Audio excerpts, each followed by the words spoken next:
Qizil tillarni ham olib qolasizlarmi? Keling ko'raman. Mana. O'tiring. Nech puldan bo'lyapti grami?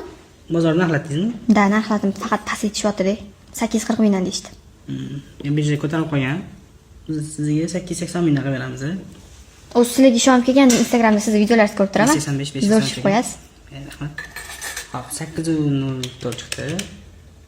880 mingdan hisoblaganimizda 7 million 75 ming bo'lyapti. Menga ham bir tekis qilib bermaysizmi? Tekis 7 millionmi?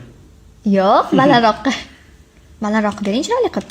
Instagramdan kelganingiz uchun men sizga 900 mingdan qilib beraman. 7 million 236 ming chiqyapti. 7 million 300 qilib beraman. Bo'ldi, baraka, pulni bering. Hop. Yaxshi o'zingizga sotyapman. Yaxshi qilib berasiz narxlarni. Ha, yirik pul beravering. Tilni o'zingizga tegishli to'g'rimi? Ha, o'zimga tegishli kimga bo'ladi? Menga xabar bor. Xabarligi bor. Kontraktimga pul kerak bo'lyapti-da. 73 ta 100 ming talik. Barakasi bo'lsin. Yaxshi o'qing. Rahmat. Assalomu alaykum. Maloliyat bo'lasiz. Xo'p.